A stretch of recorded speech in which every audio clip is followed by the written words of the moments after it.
Hi, people. We all know what's happened in the last day.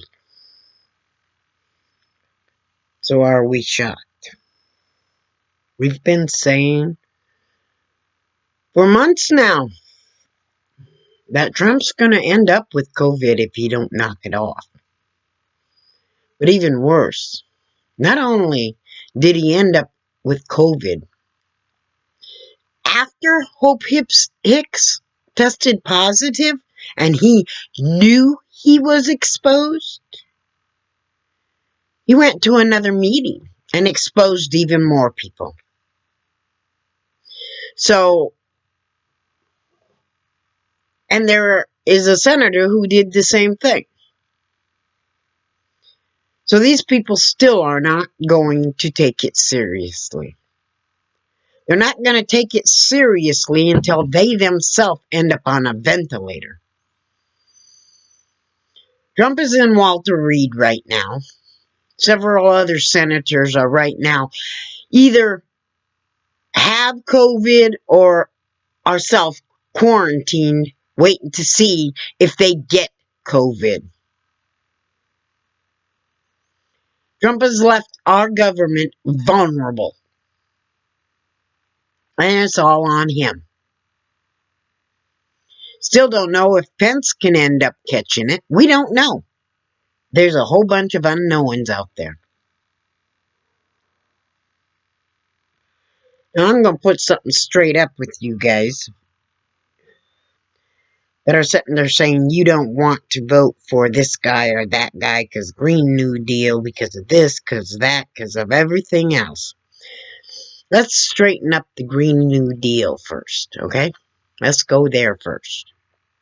The Green New Deal is not going to increase the price of gas.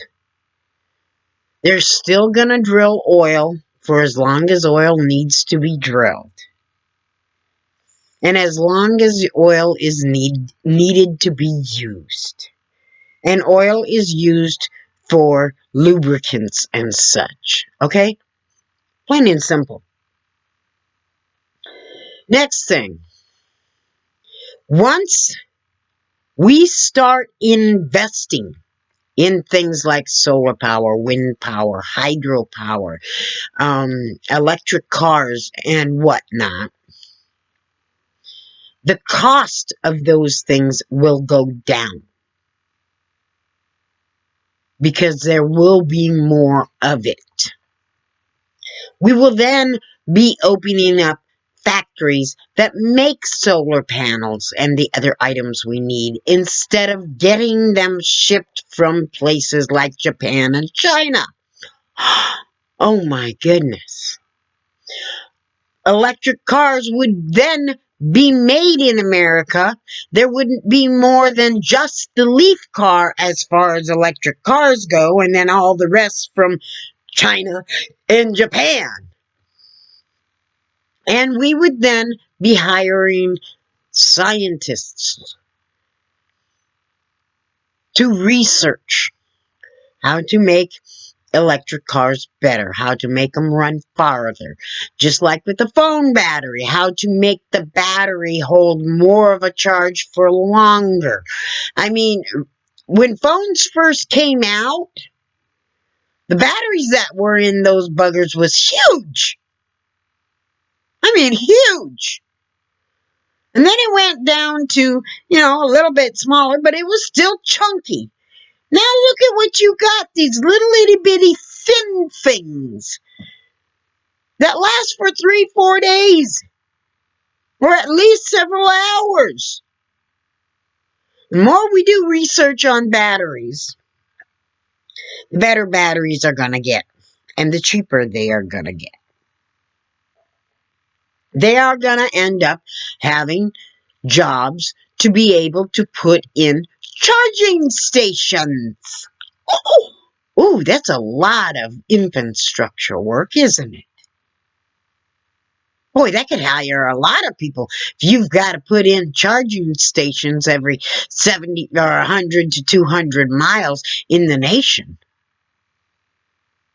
That's an awful lot of them. Think of every road you can think of. And they're going to be putting in charging stations. Every town that is going to need, several charging stations at the least. They're going to start researching how to make solar panels work better. So that if you do buy an electric car, maybe instead of paying a charging station, you can save up your money and get a nice freaking solar panel that could become part of your car's equipment and that you can hook up to your car. And yeah, it won't be as quick as a charging station, but in a few hours you'll have a decent amount of energy to get you to a charging station. Or even to fill your car to get you to wherever you want to go. Hey, look at that vacation across country. Don't have to pay gas, don't have to pay the charging station. Just plug in our nice little solar panel and let's have fun. Huh. Maybe they'll even figure out a way where you can strap a charging station to the top of your car, have it plugged into your car, and make it so you can run even further. Wow. Never thought of that, did we?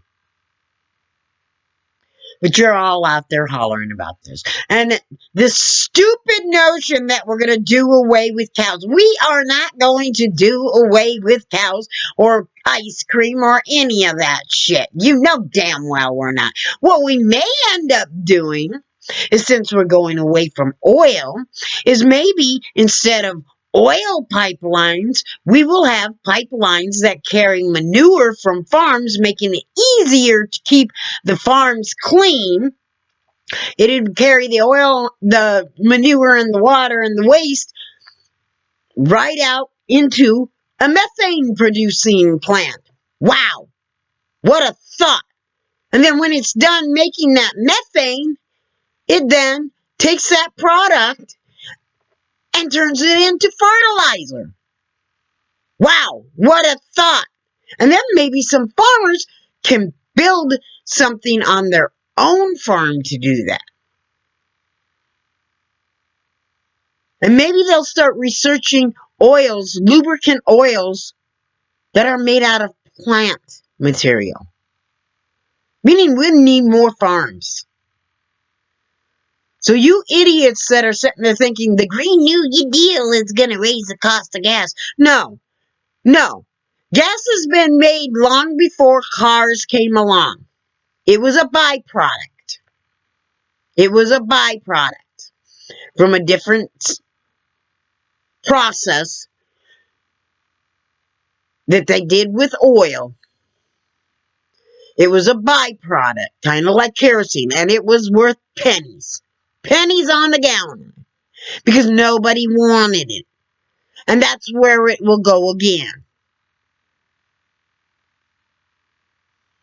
And then alternative means of energy will become more affordable because it will be more desirable. And our air will clean up. So if you're sitting there believing the bull crap about the Green New Deal, blah, blah, blah, blah, you're idiots. Plain up idiots. And if after what's happened to Trump, you're not out there putting your damn mask on, you're an idiot. Plain up idiot. And that's just the way it goes. You people that sit there and say Democrats are not paying attention to the facts, we've been telling you the fact is that this virus is dangerous and it does not pick and choose. And now, the person you see as a god has now contracted COVID. Now, either he's contracted it or he's in there faking it to be able to avoid the next debates. One or the other. Because they put in a new rule that they could shut off his mic. He can't have that.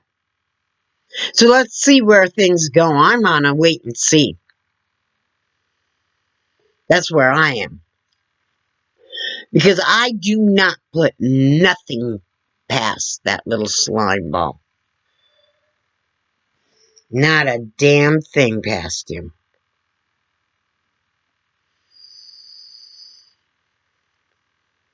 Let's start getting smart about what we're hearing. Start doing some research. Start recognizing that, doing away with coal, which a lot of these coal mines have been closed down because they're going dry, does not mean energy is going to cost more. Coal mines keep on going dry. Coal is what's going to cost more because it's going to be in more of a limited supply. The oil companies and the coal companies are the ones who want this crap spread because they know if they can't milk as much as they can out of it before their mines and such die off, they're going to go broke. They also know that if this resource becomes very limited, yep, they can increase the cost of it. One. And number two, they know darn well they are going to lose their subsidies. They know that the subsidies will then start going to places like the farmers to make alternative ways of making lubricants and whatnot. They know that the subsidies are going to end up going to factories that are making solar panels. They know the subsidies are going to end up going to car dealerships that are making solar cars. And they can't have that.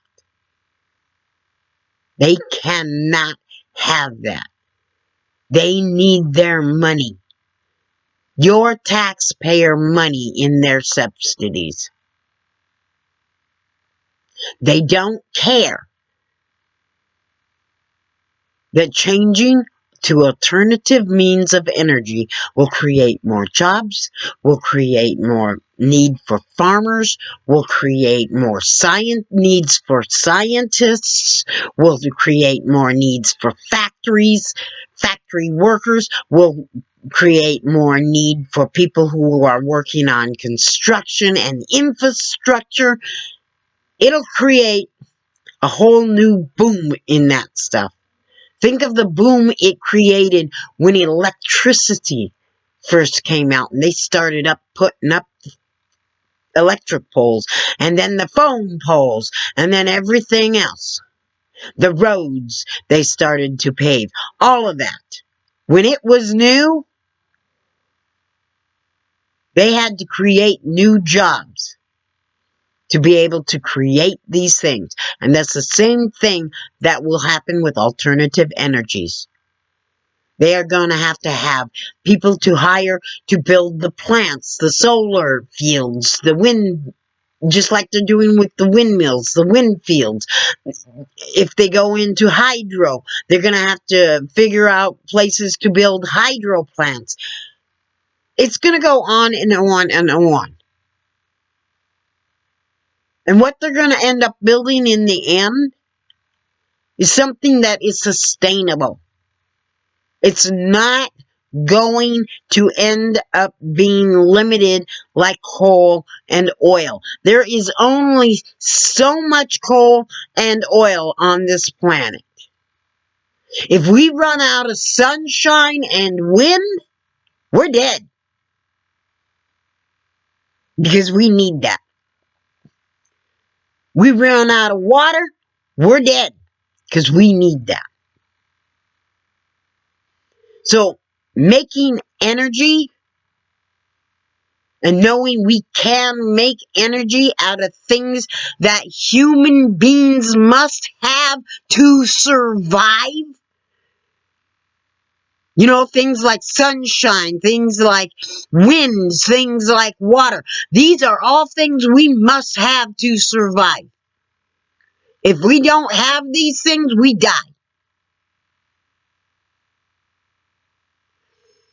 So if we can make our energy from these things that are constantly renewable, even if we can make energy from waste products, from our from what we got out there for garbage.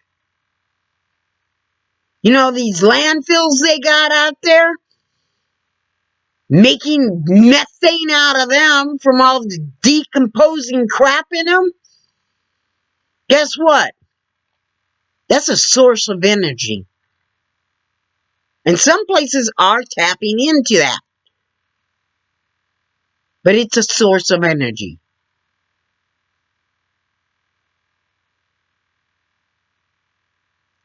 So stop letting people like Joni Ernst and whoever else not, Trump, cause you to fear new technology. New technology is not the destruction of jobs. It is the creation of jobs. Just like when cell phones came out, it created more jobs. Just like when computers came out, it created more jobs and more needs for more scientists and more needs for technicians and more needs for construction and more needs for schooling and more needs for everything.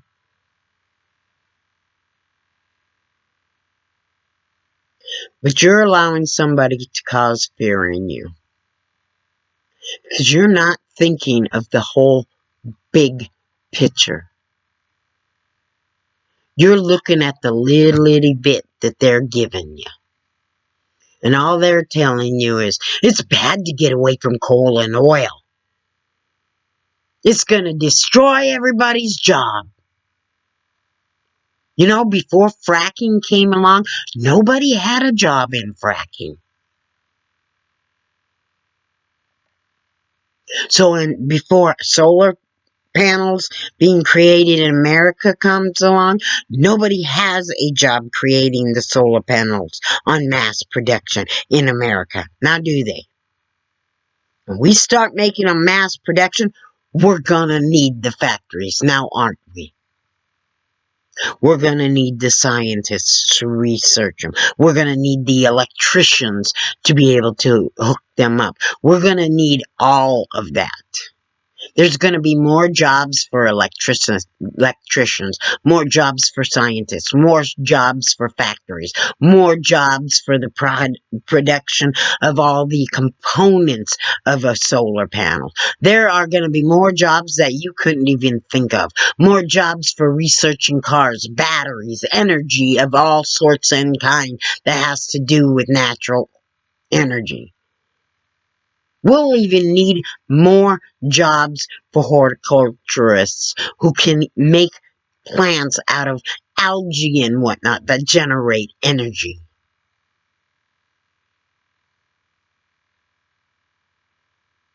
But you're looking too narrowly. Start widening your view. Because I guarantee you, it may not be in your lifetime.